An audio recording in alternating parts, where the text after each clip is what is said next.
Assalamualaikum warahmatullahi wabarakatuh. Bismillahirrahmanirrahim. Innal hamdalillah nahmaduhu wa nasta'inuhu wa nastaghfiruh wa na'udzu billahi ta'ala min syururi anfusina wa min sayyiati a'malina. May yahdihillahu fala mudilla lahu wa may yudlil fala hadiya lahu. Asyhadu an la ilaha illallah wahdahu la syarika lahu wa asyhadu anna Muhammadan abduhu wa rasuluh. Allahumma salli wa sallim ala nabiyyina Muhammad wa ala alihi wa sahbihi wa man da'a bi da'watihi wa jahada bi jihadihi wa tamassaka bi sunnatihi ila yaumiddin. Allahumma anfa'na bima 'allamtana wa 'allimna ma yanfa'una wa zidna ilma. Subhanaka la ilma lana illa ma 'allamtana innaka antal alimul hakim. Allahumma amin. Alhamdulillah, kita bersyukur kepada Allah Subhanahu Wa Taala dengan izin dan rahmatnya dapat kita semua berada di sini pada pagi ini dalam kelas hadis mingguan kita, yang mana pada minggu yang lepas kita tangguhkan kerana ada urusan yang tak dapat dielakkan. Dan pagi ini insya-Allah kita akan sambung kembali hadis yang kita lihat pada 2 minggu yang lepas, iaitu berkenaan dengan al-afu wal-afiyah. Kita lihat hadis ini.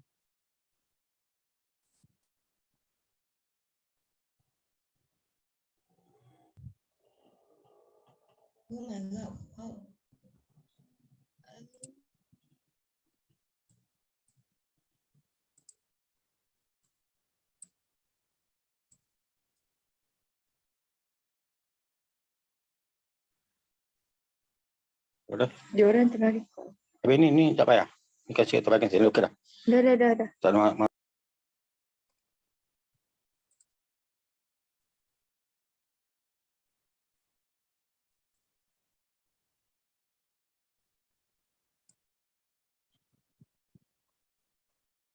An Jubair bin Mut'im qala sami'tu bin Umar yaqulu lam yakun Rasulullah sallallahu alaihi wasallam yad'u haula'i ad-da'awat hina yumsi wa hina yusbih. Allahumma inni as'alukal afwa wal afiyah fid dunya wal akhirah. Allahumma inni as'alukal afwa wal afiyah fi dini wa dunyaya wa ahli wa mali. Allahumma astur aurati wa amin rawati wahfazni min baini yadayya wa min khalfi wa an yamini wa an shimali wa min fawqi wa a'udzu bika an ughtala min tahti. Daripada Jubair bin Mut'im, katanya, aku mendengar Ibnu Umar berkata bahawa Rasulullah sallallahu alaihi wasallam tidak pernah meninggalkan doa-doa ini pada waktu petang dan pada waktu pagi. Jadi ini suatu doa yang dibaca oleh Nabi sallallahu alaihi wasallam setiap hari, setiap pagi dan juga pada setiap petang. Dan kalau siapa yang biasa dengan zikir pagi dan juga petang itu, kita akan perasanlah ini suatu zikir yang termasuk sebahagian daripada zikir pagi dan petang yang baik untuk kita amalkan.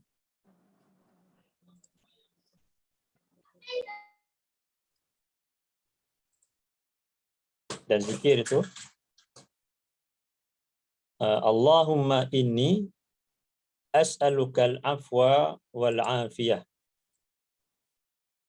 Ya Allah, sesungguhnya aku mohon kepadamu al-afwa, keampunan, wal afiyah, dan kesejahteraan, fid dunya wal akhirah, di dunia dan di akhirat.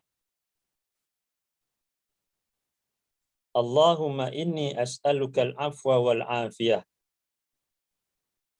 fi dini wa dunyaya wa ahli wa mali. Ya Allah, sesungguhnya aku mohon kepadamu keampunan dan kesejahteraan dalam urusan agamaku dan dalam urusan duniaku, wa ahli wa mali, dan dalam urusan ahli keluargaku dan dalam urusan hartaku. Allahumma astur aurati, ya Allah, tutuplah auratku, wa amin rawati, dan amankanlah rasa takutku, wahfazni min baini yadai, dan peliharalah aku daripada sebelah hadapanku, wa min khalfi, dan daripada sebelah belakangku, wa an yamini, dan daripada sebelah kananku, wa an shimali, dan daripada sebelah kiriku, wa min fawqi, dan daripada sebelah atasku, wa a'udzubika an ughtala min tahti, dan aku berlindung kepadamu daripada aku disambar daripada sebelah bawahku. Dalam hadis ataupun dalam doa ini, Nabi ajarkan kepada kita dua perkara yang patut kita minta kepada Allah sentiasa. Dan disebutkan oleh Ibnu Umar, doa ni ataupun hadis ni ataupun zikir ni dibaca oleh Nabi SAW setiap hari, setiap pagi dan juga setiap petang. Yang pertama, Nabi mohon supaya Allah berikan al-afwa. Ini telah kita lihat pada 2 minggu yang lepas. Al-afwa merujuk kepada kemaafan. Kemaafan yang Allah berikan kepada hamba-hambanya. Kemaafan itu dia berbeza dengan pengampunan. Dalam bahasa Arab, dia ada kalimah ghafara dan juga afa. Dan kalau kita lihat sifat Allah itu juga, dia ada yang disebut sebagai al-afu, iaitu maha pemaaf.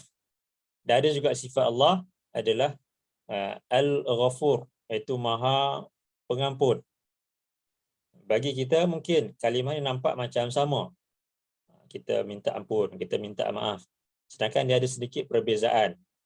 Sebahagian daripada ahli bahasa Arab menyebutkan maaf dan juga ampun tu tak sama. Dan sifat Allah al-af dan juga afuun dan ghafur itu dia ada perbezaan di antara kedua-duanya. Yang mana sifat Allah ghafur ataupun ghafir ataupun ghaffar, ia merujuk kepada Allah menutup dosa yang dilakukan itu. Allah menutup dosa yang dilakukan, tetapi dari segi catatannya masih ada. Cuma Allah menutup, memadamkan dosa-dosa, menutup dan memaafkan dosa-dosa tersebut. Sama ada kalau sifat Allah Al-Ghafur itu, Allah dia menutup dan dia memaafkan, dia memberikan pengampunan kepada dosa yang dibuat berulang-ulang kali. Itu kalau sifat Allah Al-Ghafur. Manakala Al-Ghaffar, iaitu Allah dia menutup dan dia memberikan pengampunan walaupun sebesar mana sekalipun dosa tersebut. Jadi Al-Ghafur merujuk kepada kuantiti dosa tersebut. Berkali-kali ke banyak kali ke Allah akan ampunkan. Manakala Al-Ghaffar merujuk kepada nilai dosa tu besar ke kecil ke, Allah berkuasa untuk menutup dan memberikan pengampunan hadapnya. Manakala beza afuun pula, itu maha pemaaf, adalah Allah akan memadamkan dosa tersebut. Memadamkan seolah-olah manusia tak pernah pun melakukan dosa itu.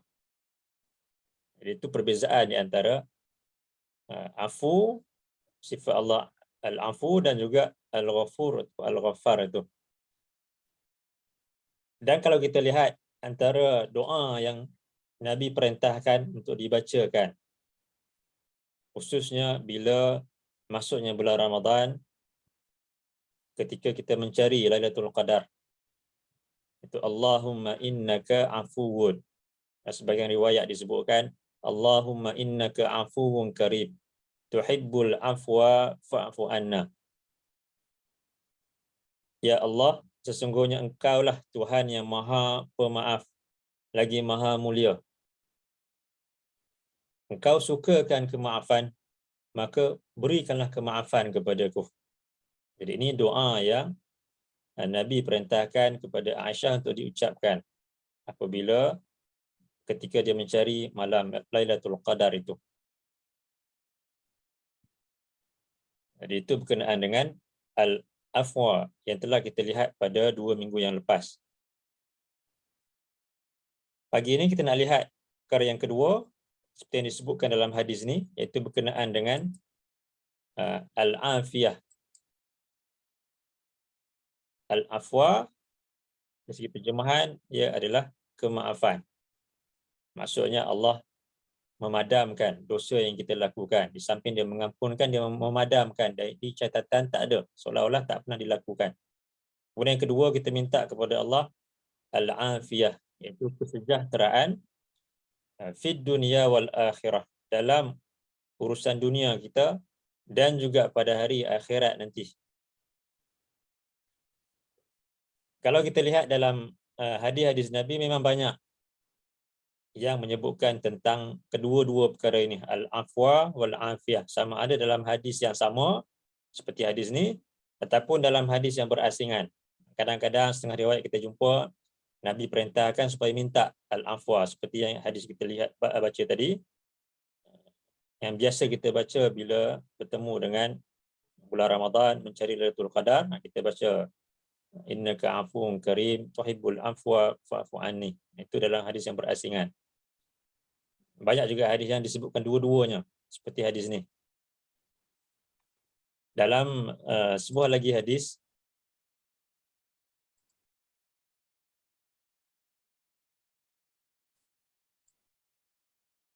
yang menyebutkan kedua-dua perkara ini,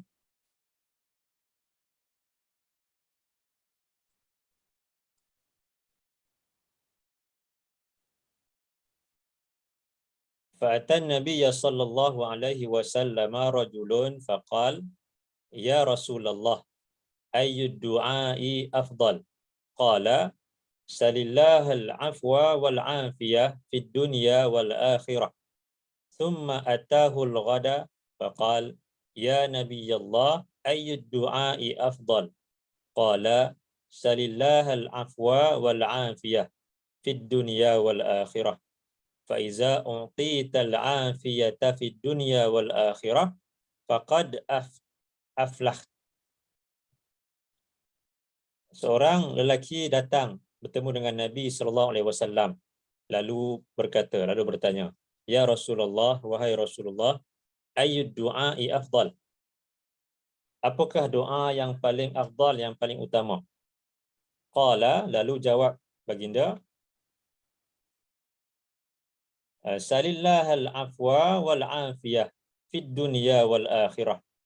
Mohonlah kepada Allah al-afwa, kemaafan, wal afiyah, dan kesejahteraan, fid dunya wal akhirah, di dunia dan akhirat. Thumma atahul ghad faqal, kemudian lelaki tersebut datang keesokan harinya bertanya lagi kepada Nabi soalan yang sama. Faqala ya Nabiyallah ayyud du'ai afdal, wahai Nabiullah, apakah doa yang paling afdal, yang paling utama? Qala, lalu jawab baginda, salillahal afwa wal afiyah fid dunya wal akhirah. Mintalah kepada Allah kemaafan dan kesejahteraan di dunia dan akhirat. Fa iza u'tital afiyata fid dunya wal akhirah faqad aflah. Maka apabila engkau diberikan dengan al-afiyah, kesejahteraan di dunia dan akhirat, maka benar-benar engkau telah beroleh kejayaan. Dalam hadis ini juga disebut perkara yang sama berkenaan dengan al-afwa wal afiyah. Dan dalam satu lagi hadis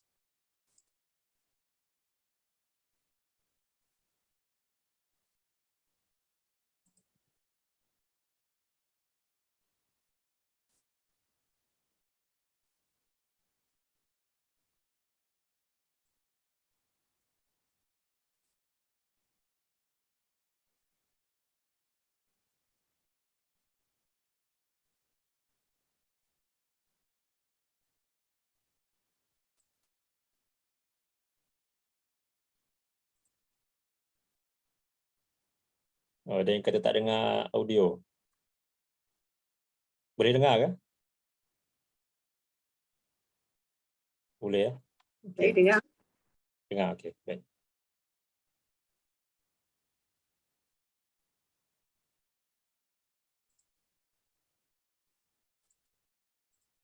Okay, dalam hadis ini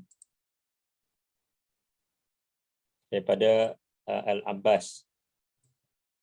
Anil Abbas ibni Abdul Muttalib.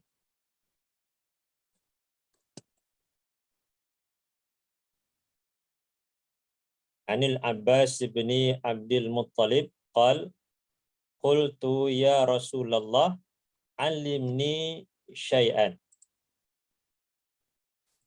Allimni syai'an as'aluhu Allah azza wa jal.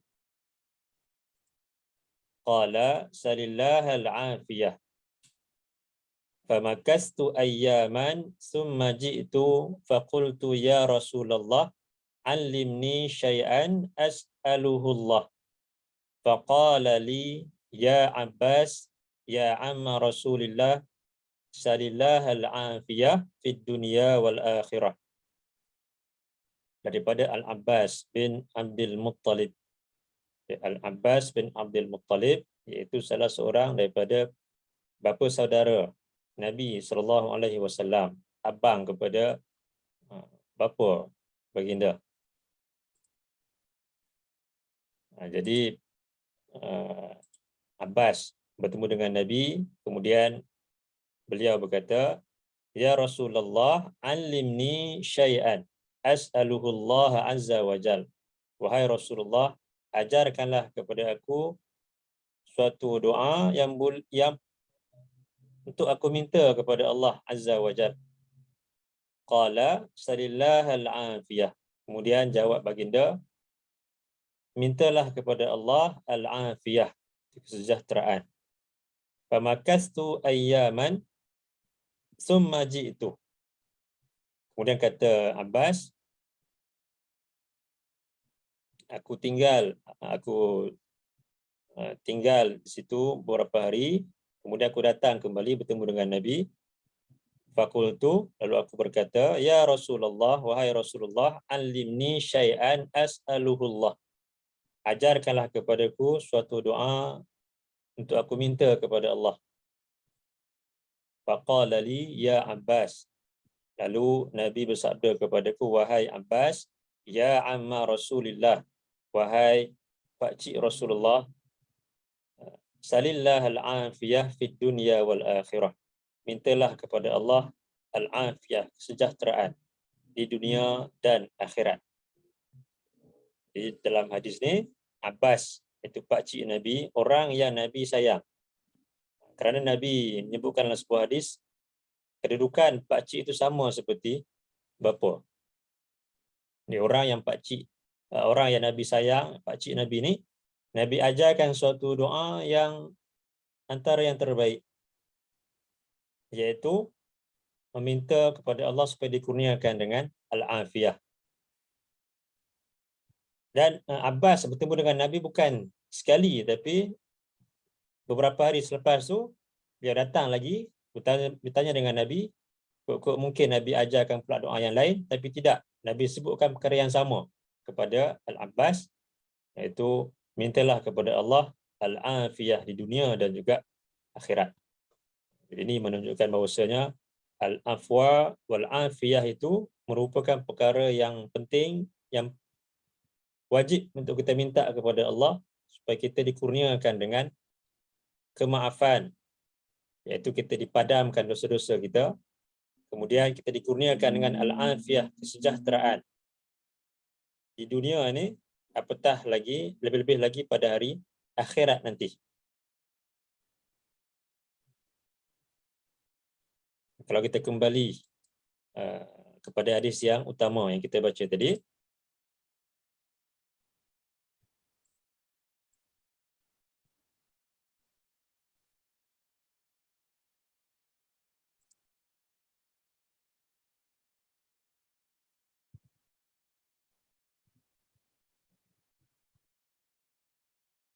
dalam hadis ni Nabi sebutkan Yang pertama, kita minta kepada Allah keampunan dan kesejahteraan di dunia dan juga akhirat.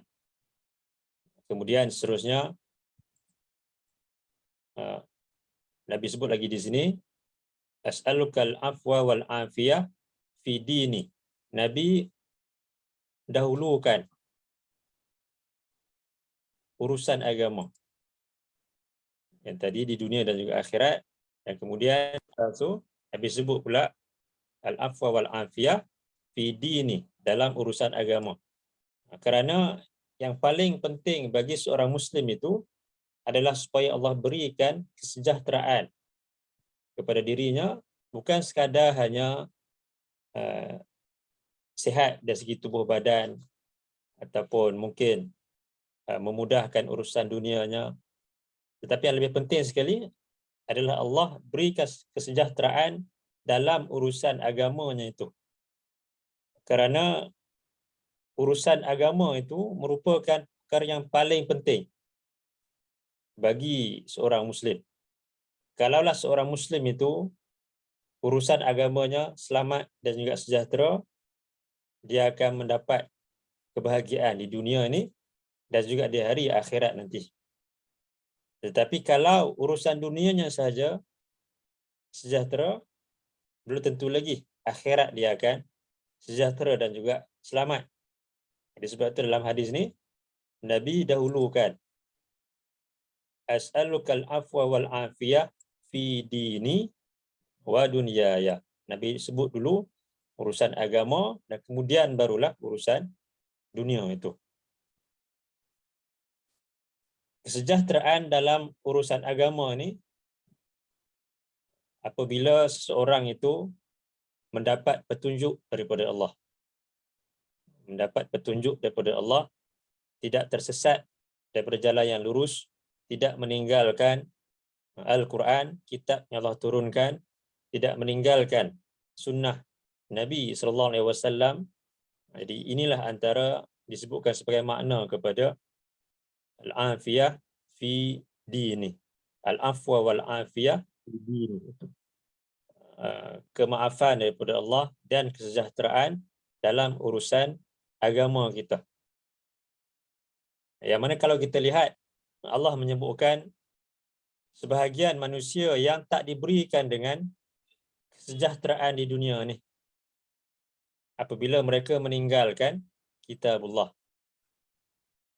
Allah sebut dalam surah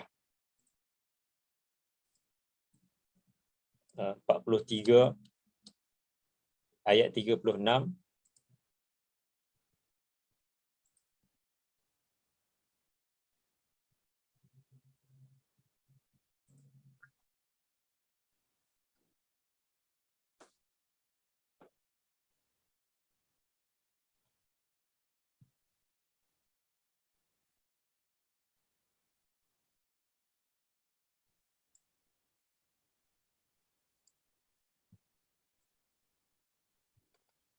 A'udzu billahi minasyaitonir rajim.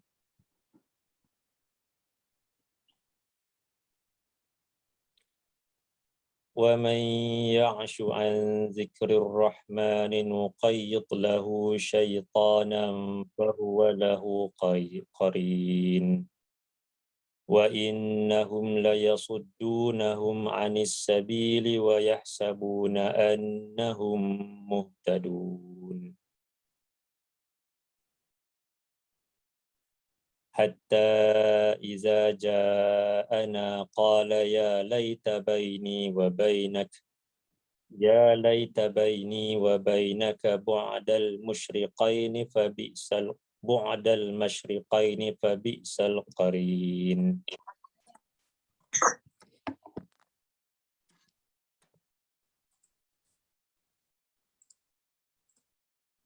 وَمَنْ يَعْشُ عَنْ ذِكْرِ الرَّحْمَنِ نُقَيِّضْ لَهُ شَيْطَانًا فَهُوَ لَهُ قَرِينٌ. Siapa yang dia berpaling daripada zikrul Rahman, itu Al-Quran ini, nuqayyid lahu syaitanan, kami akan adakan baginya syaitan, fahuwa lahu qarin. Lalu syaitan itu baginya adalah teman yang rapat, sentiasa ada bersama-sama dengannya. Wa innahum layasuddunahum 'anis sabil. Dan sesungguhnya mereka, iaitu syaitan itu layasuddunahum 'anis sabil. Benar-benar mereka akan menyesatkan, menghalang manusia itu daripada jalan yang benar. Wa yahsabuna annahum muhtadun. Dalam keadaan mereka menyangka bahawasanya mereka lah orang-orang yang mendapat petunjuk daripada Allah. Hatta iza ja'ana, sehinggalah apabila dia datang bertemu dengan kami pada hari akhirat nanti, qala, dia akan berkata, ya laita baini wa bainak, alangkah baiknya kalaulah dulu Allah memisahkan antara aku dengan kamu, bu'dal masyriqaini, sejauh timur dan barat, fabi'sal qarin, kerana engkaulah sejahat-jahat, seburuk-buruk teman. Jadi di sini Allah nyatakan tentang golongan yang ketika di dunia mereka berpaling daripada Al-Quran dan berada di dalam kesesatan, jauh daripada jalan yang lurus, dan mereka ini ada syaitan yang sentiasa bersama-sama dengan mereka. Di sama ada syaitan tersebut dalam bentuk syaitan yang tak dapat dilihat dengan mata kasar, itu syaitan jin, ataupun dalam bentuk syaitan manusia yang dapat dilihat dengan mata kasar dan bahkan mungkin dianggap sebagai rakan karib, teman rapat dan sebagainya. Dan itu menyebabkan mereka meninggalkan Al-Quran dan jauh daripada kebenaran. Dan syaitan-syaitan itu Allah nyatakan menghalang mereka dari perjalanan yang lurus dalam keadaan mereka sangka mereka lah orang-orang yang mendapat petunjuk. Sehingga bila datang bertemu dengan Allah pada hari akhirat nanti, barulah mereka sedar bahawasanya segala yang mereka lakukan di dunia dahulu adalah suatu bentuk kerugian apabila mereka menjauhkan diri daripada kitab Allah. Dan rupa-rupanya dulu ketika di dunia, mereka ni golongan yang telah terpengaruh dengan godaan syaitan, sama ada syaitan jin ataupun syaitan manusia itu. Dalam satu lagi ayat,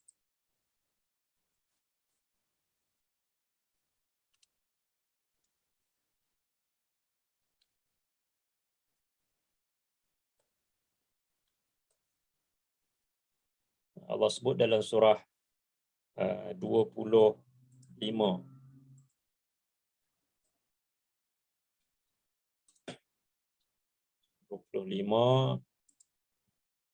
ayat 27.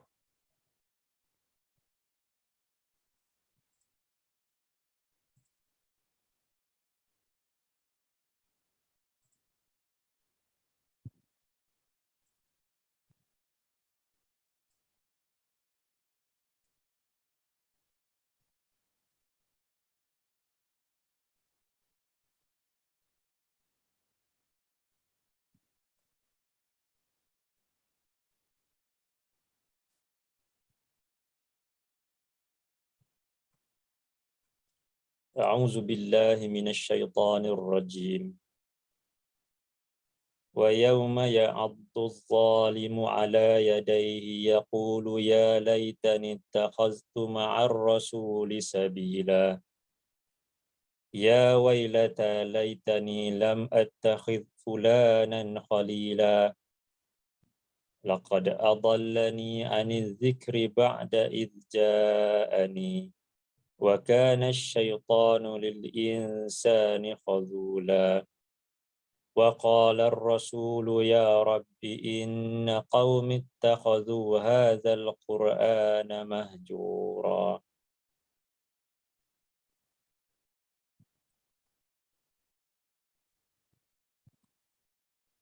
Wa yauma ya'addu adh-dhalimu 'ala yadayhi, dan ingatlah pada hari ketika orang yang zalim itu menggigit kedua-dua tangannya, iaitu dalam keadaan penuh penyesalan. Yaqulu ya laitani, lalu katanya alangkah baiknya, ittakhaztu ma'ar rasuli sabila, kalaulah dulu ketika di dunia aku mengambil jalan yang benar bersama-sama dengan Rasul itu. Ya wailata laitani lam attakhiz fulanan khalila. Alangkah celakanya aku. Bukankah baik kalau dulu aku tidak mengambil si fulan itu sebagai sahabat karib, sebagai teman rapat. Jadi disebut dalam ayat tadi, qarin itu syaitan yang mungkin di kalangan jin ataupun di kalangan manusia yang menyesatkan mereka daripada kebenaran. Jadi pada hari akhirat mereka akan menyesal apabila mereka sedar bahawa kerugian yang akan menimpa mereka disebabkan mereka meninggalkan Al-Quran dan meninggalkan jalan Rasul itu. Laqad adallani aniz zikri ba'da iz ja'ani. Benar-benar dia telah menyesatkan aku daripada peringatan itu sesudah peringatan itu datang kepada aku. Wa kana syaitanu lil insani khazula. Dan adalah syaitan itu sentiasa mengecewakan manusia, iaitu yang menjadikan mereka sebagai teman rapat, sahabat karib mereka. Wa qala ar-rasul ya rab inna qaumi ittakhadhu hadzal qur'ana mahjura. Dan Rasul mengadu kepada Allah, wahai Tuhanku, sesungguhnya kaumku mereka menjadikan Quran ini sebagai sesuatu yang tak dipedulikan, yang ditinggalkan.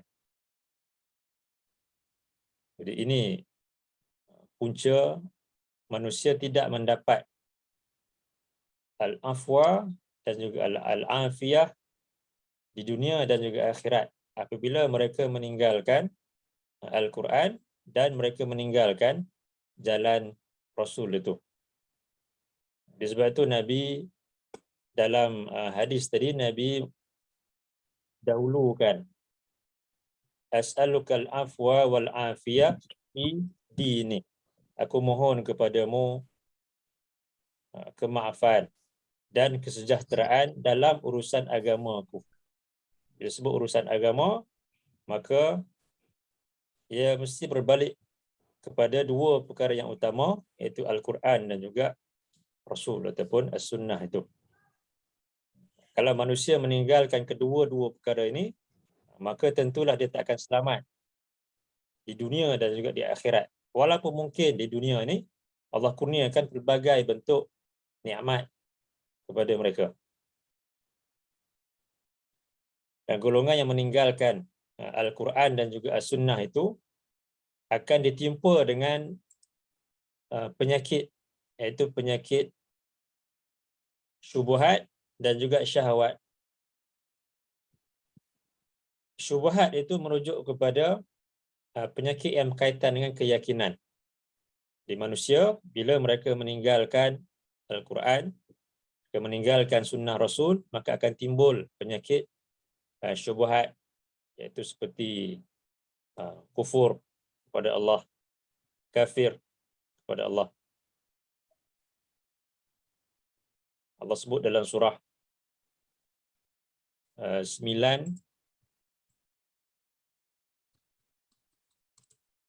ayat 125.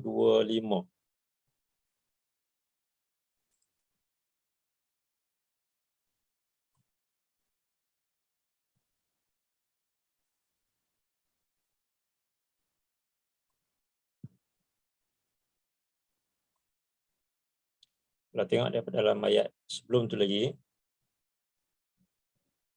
124,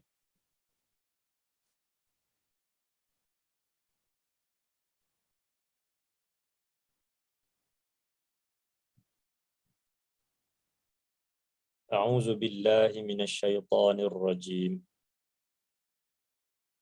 Wa idza ma unzilat suratun faminhum man yaqulu ayyukum zadathu hadhihi imana fa ammal ladzina amanu fazadathum imana wa hum yastabshirun.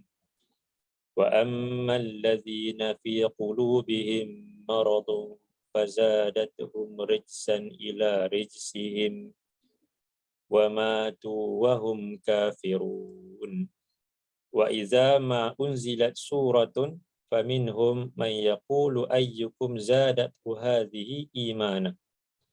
Dan apabila diturunkan suatu surah, sebahagian di kalangan mereka, di kalangan golongan yang kafir dan munafik itu, mereka mengatakan, siapakah yang bertambah keimanannya disebabkan turunnya surah ini?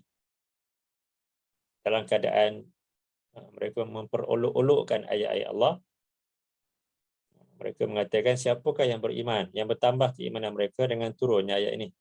Fa ammal ladzina amanu fazadatuhum imanan wa hum yastabshirun. Sedangkan orang-orang yang beriman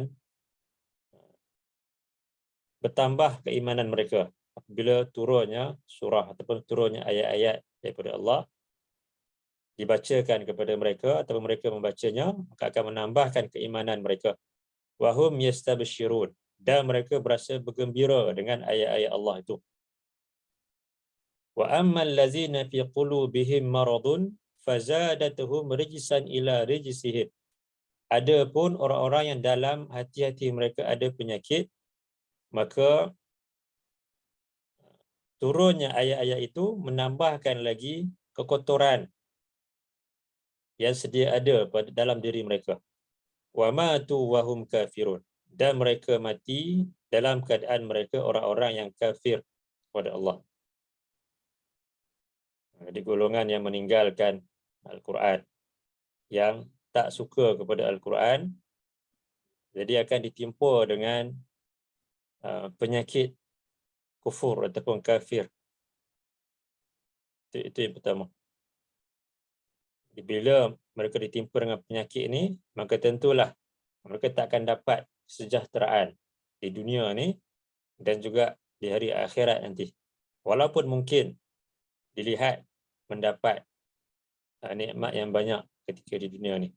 Kerana dari segi nikmat itu Allah beri kepada semua manusia sesuai dengan usaha mereka masing-masing. Dan itu taklah bermakna bahawa mereka merupakan golongan yang mendapat rahmat ataupun kasih sayang daripada Allah. Kemudian golongan yang meninggalkan Al-Quran dan juga jalan Rasul itu akan ditimpa dengan penyakit nifak.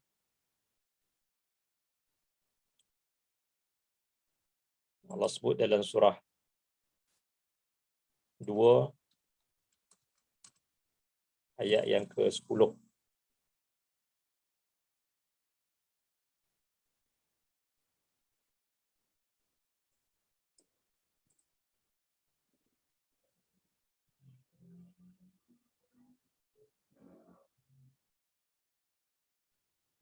Ayat yang ke-8 lagi kita lihat.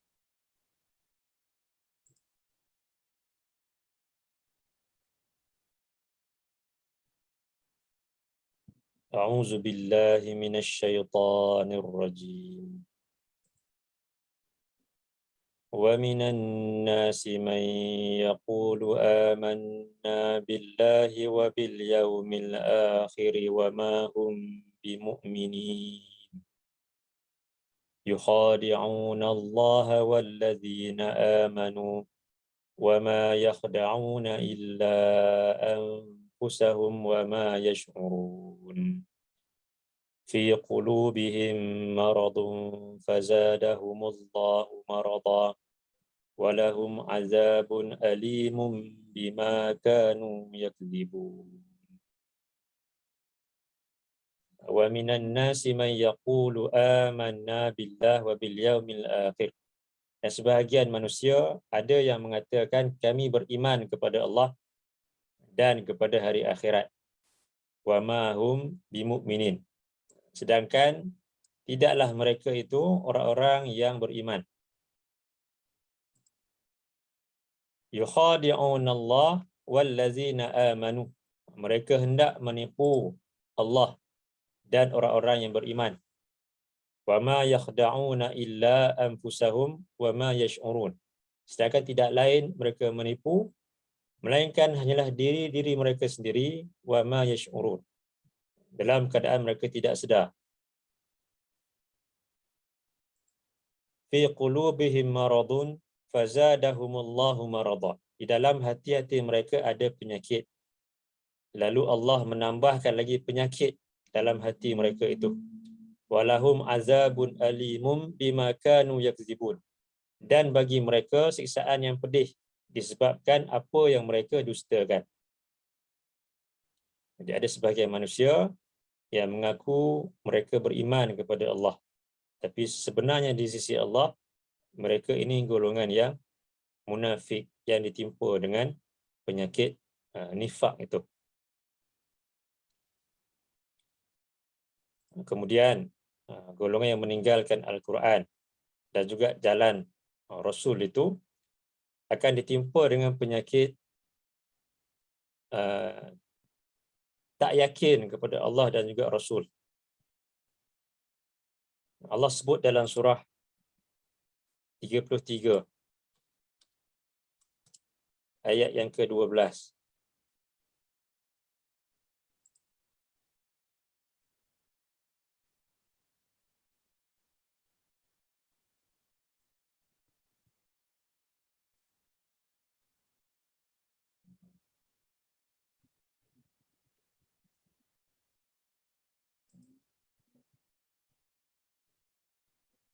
A'udzu billahi minasyaitonir rajim. وَإِذْ يَقُولُ الْمُنَافِقُونَ وَالَّذِينَ فِي قُلُوبِهِم مَّرَضٌ مَّا وَعَدَنَا اللَّهُ وَرَسُولُهُ إِلَّا غُرُورًا. وَإِذْ يَقُولُ الْمُنَافِقُونَ وَالَّذِينَ فِي قُلُوبِهِم مَّرَضٌ. Dan ingatlah tak kala orang-orang yang munafik itu dan orang-orang yang di dalam hati-hati mereka ada penyakit. Itu penyakit tak yakin kepada janji Allah dan juga Rasul. Ma wa'adana Allah wa rasuluhu illa ghurura. Allah dan Rasulnya itu tidak menjanjikan kepada kita melainkan hanyalah sekadar memperdayakan kita saja. Jadi, apa yang Allah nyatakan, yang Allah janjikan, mereka tak yakin dengan janji Allah itu. Contohnya seperti janji bahawa Allah akan menggantikan setiap infak yang dikeluarkan untuk jalan Allah, Allah akan gantikan. Itu janji Allah dalam Quran. Tapi sebahagian kaum muslimin mungkin ada sifat bakhil, sifat kedekut sehingga enggan untuk menunaikan zakat ataupun enggan untuk memberikan sedekah ataupun infak pada jalan Allah untuk membantu agama Allah ini, kerana takut kalau Allah tak mengganti balik apa yang dia keluarkan itu.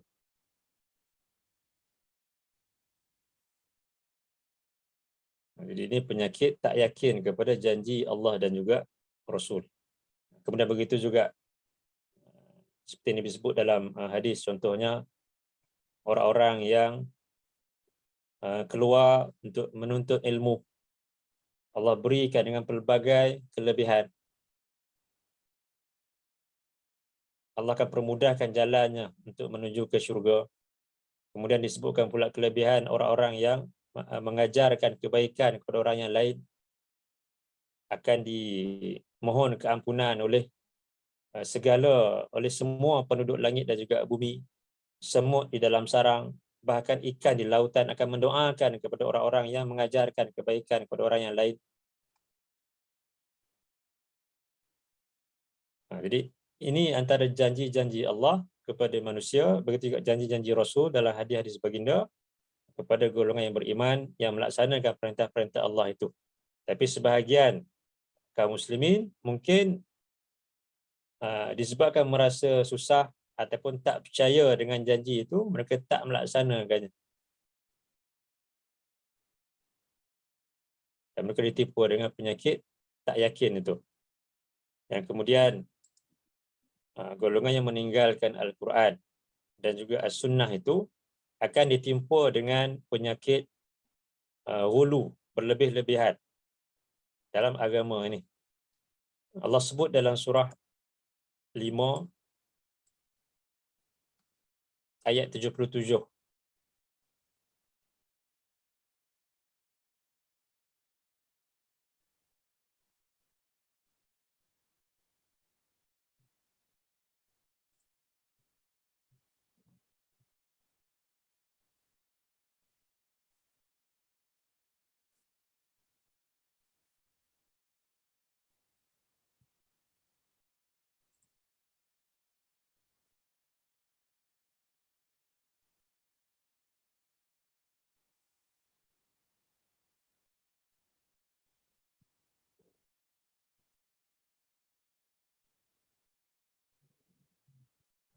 أعوذ بالله من الشيطان الرجيم قل يا أهل الكتاب لا تغلوا في دينكم غير الحق ولا تتبعوا أهواء قوم قد ضلوا من قبل وأضلوا كثيرا وضلوا عن سواء السبيل قل يا أهل الكتاب katakanlah wahai ahlul kitab la taghlu fi dinikum janganlah kamu berlebih-lebihan hulu dalam agama kamu ghairal haq tanpa kebenaran tanpa mengikut apa yang Allah perintahkan tanpa mengikut apa yang Rasul sampaikan kepada kamu wala tattabi'u ahwa'a qaumin qad dhallu min qabl dan janganlah kamu mengikut hawa nafsu kaum yang mereka telah sesat sebelum ini wa adallu katsiran dan mereka juga menyesatkan ramai orang yang lain wa dallu an sawa'is sabil dan mereka sendiri sesat daripada jalan yang lurus itu. Lu'inal ladzina kafaru min bani Israil ala lisani Daud wa Isa bin Maryam. Zalika bima asaw wa kanu ya'tadun. Telah dilaknat orang-orang yang ingkar kepada perintah Allah dan Rasulnya. Min bani Israil, daripada kalangan Bani Israel, ala lisani Daud wa Isa bin Maryam, melalui lisan Nabi Daud dan Nabi Isa ibnu Maryam. Zalika bima asaw wa kanu ya'tadun. Itu disebabkan kederhakaan mereka dan perbuatan mereka yang melampaui batas. Itu mereka melanggar segala perintah-perintah Allah dan juga para rasul mereka. Bahkan dalam agama mereka menambah-nambah perkara yang tiada. Seolah-olah inilah apa yang Allah dan Rasulnya perintahkan kepada mereka. Walaupun dengan niat yang baik sekalipun untuk mendekatkan diri kepada Allah, tapi jika tanpa ghairal haq, tanpa kebenaran, tanpa dalil yang benar, maka tak boleh untuk seorang itu berlebih-lebihan dalam agama, menambah-nambahkan perkara yang tiada ataupun mengurangkan perkara yang telah Allah dan Nabi perintahkan. Allah sebut satu lagi dalam surah 57 ayat 27.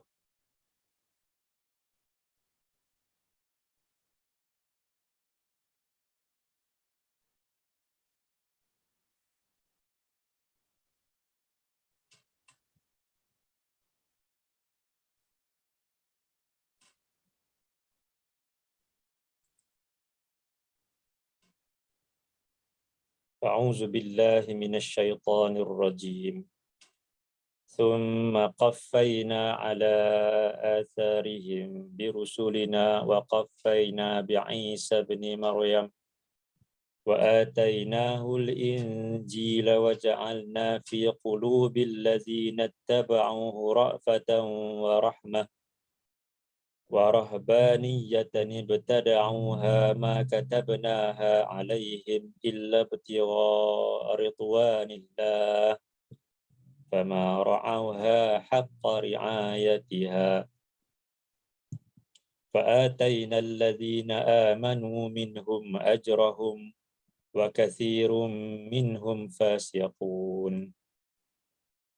ثم قفينا على آثارهم برسلنا. Kemudian kami menyusulkan sesudah jejak langkah mereka dengan para rasul yang lain. Wa qaffayna bi Isa bin Maryam, dan kami menyusulkan, mendatangkan Nabi Isa ibnu Maryam. Wa atainahul Injil, dan kami kurniakan kepadanya kitab Injil. Wa ja'alna fi qulubil ladzina tabauhu ra'fatan wa rahmah, dan kami jadikan di dalam hati-hati orang-orang yang mengikutnya perasaan kasih sayang, belas kasihan dan juga kasih sayang.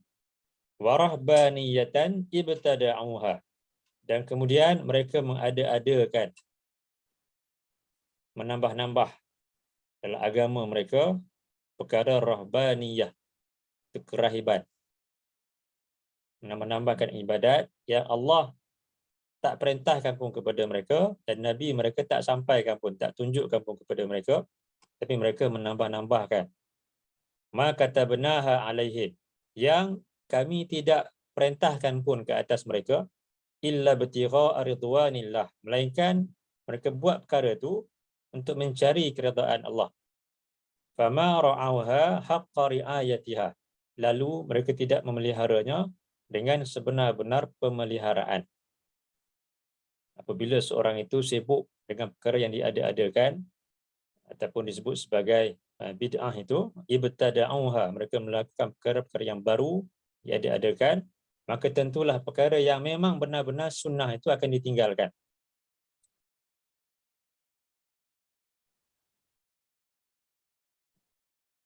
Fa'ataina allazina amanu minhum ajrahum, lalu kami kurniakan kepada orang yang beriman di kalangan mereka pahala buat mereka. Wa katsirum minhum fasiqun, dan kebanyakan daripada mereka adalah orang-orang yang fasik. Jadi Allah sebutkan apa yang menimpa kaum Bani Israel adalah mereka berlebih-lebihan dalam agama mereka, sama ada dari segi akidahnya ataupun dari segi ibadahnya, mereka menambah-nambahkan perkara yang tak ada. Itu menyebabkan mereka meninggalkan perkara yang sepatutnya. Dan lama-kelamaan mereka termasuk ke dalam golongan yang sesat daripada jalan yang lurus. Itu yang disebutkan dalam surah Al-Fatihah itu. Yang kita minta supaya Allah pelihara kita. Ghairil maghdubi alaihim, bukan jalan golongan yang dimurkai. Waladhdallin, dan bukan jalan golongan yang sesat itu. Jadi Allah murka kepada kaum Yahudi kerana mereka walaupun ada ilmu, tapi mereka enggan untuk mengikut apa yang Allah dan Rasul mereka sampaikan. Manakala golongan Nasrani, mereka ini golongan yang sesat, yang tak ada ilmu dan tak berusaha untuk menuntut ilmu itu. Dan kita sebagai kaum muslimin ini perlu ada usaha untuk menuntut ilmu yang benar supaya kita tidak tergolong ke dalam golongan yang Allah sebutkan dalam ayat-ayat ini.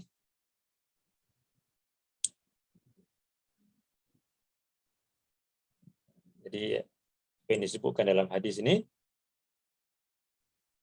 as'alukal afwa wal afiyah fi dini, aku mohon kepadamu kemaafan dan kesejahteraan dalam urusan agamaku, itu supaya aku tidak meninggalkan Al-Quran, kitab yang kau turunkan, dan aku tidak meninggalkan sunnah Rasul yang kau utuskan itu.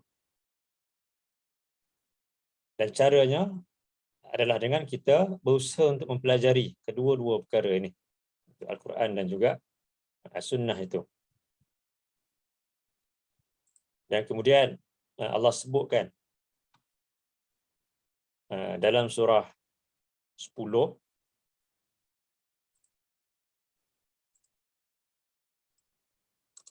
ayat 57.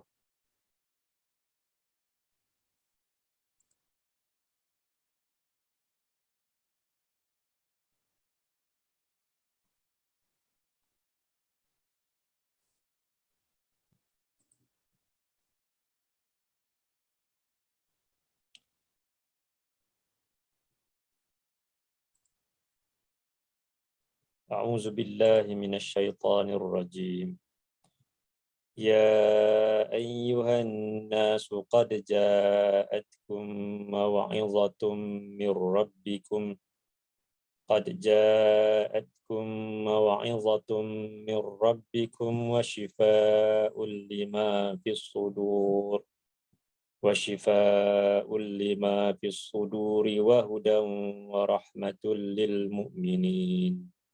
Ya ayyuhan nas, wahai sekalian manusia, qad ja'atkum maw'izatun mir rabbikum, benar-benar telah datang kepada kamu peringatan daripada Tuhan kamu, wa shifaa'un lima fis sudur, dan penawar bagi apa yang ada di dalam dada itu, wa hudan wa rahmatul lil mu'minin, dan petunjuk dan juga rahmat bagi orang-orang yang beriman. Jadi Allah nyatakan Quran ini Allah turunkan sebagai suatu peringatan buat manusia dan sebagai penawar kepada segala penyakit-penyakit yang ada dalam diri manusia itu. Bila manusia ni jauh daripada petunjuk, maka akan timbulnya penyakit kufur, timbulnya penyakit nifak, timbulnya penyakit tak yakin kepada kata-kata Allah dan juga Rasul, akan timbulnya penyakit hulu, berlebih-lebihan dalam agama, mendakwa perkara-perkara yang pelik-pelik yang datang daripada hawa nafsu. Dikatakan ini kata-kata guru, kata-kata orang-orang yang terdahulu, kata-kata ulama dan sebagainya. Jika dikaji balik, banyak yang bertentangan dengan apa yang datang daripada Allah juga Rasul. Jadi kita yang datang kemudian ni, tanggungjawab kita untuk kita benar-benar mempelajari ilmu itu, belajar Al-Quran, kita belajar sunnah Rasul, kita belajar kitab-kitab ulama yang benar-benar mengikut jalan Nabi dan juga jalan Rasul itu, supaya tidak tersesat daripada jalan yang lurus, seterusnya tidak mendapat al-afiyah dalam urusan agama kita ni.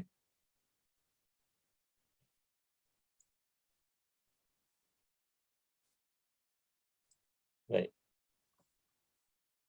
Itu yang disebutkan di sini. Di pagi ni kita lihat al-afiyah, al-afwa wal-afiyah fi dini. Jadi insya-Allah kita akan sambung seterusnya, wa dunia ya wa ahli wa mali dan seterusnya ni dalam kelas akan datang insya-Allah. Baik. Jadi pagi ini kita lihat berkenaan dengan al-afwa wal afiyah di dunia wal akhirah dan juga al-afwa wal afiyah fi dini ini.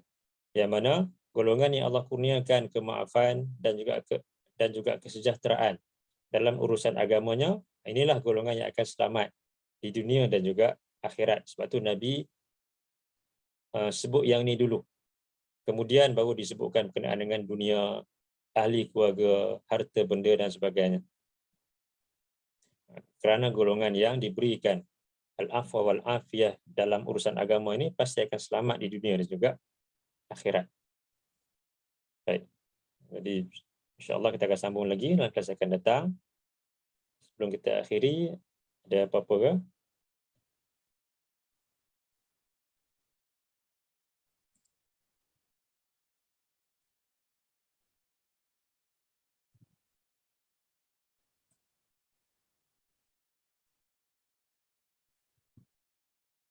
Baik. Jadi kalau tak ada apa-apa, sekat tu dulu untuk pagi ini. Mudah-mudahan dapat kita ambil manfaat daripada ayat-ayat tadi dan daripada hadis-hadis yang kita lihat tadi. Dan mudah-mudahan Allah kurniakan kepada kita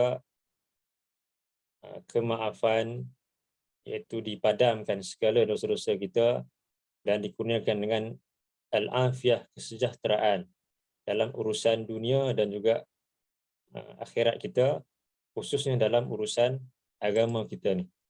Dan insya-Allah kita akan sambung dalam kelas yang akan datang berkenaan dengan perkara-perkara seterusnya yang disebutkan dalam hadis ni insya-Allah. Baik. Qul qawli hadza wa astaghfirullahal azim li wa lakum. Allahumma ja'al hadza jam'ana jam'an marhuma wa tafarruqana min ba'dihi tafarruqan ma'suma. Allahumma inna nas'aluka ilman nafi'a wa rizqan tayyiba wa amalan mutaqabbala. Allahumma inna nas'aluka al-afwa wal afiyah fid dunya wal akhirah. Subhanakallahumma wa bihamdika asyhadu an la ilaha illa anta astaghfiruka wa atubu ilaik. Wa sallallahu ala nabiyyina Muhammad wa ala alihi wa sahbihi wa sallam. Walhamdulillahi rabbil alamin. Allahumma amin. Assalamualaikum warahmatullahi wabarakatuh. Waalaikumsalam warahmatullahi wabarakatuh. Jazakallahu khairan Ustaz. Ya.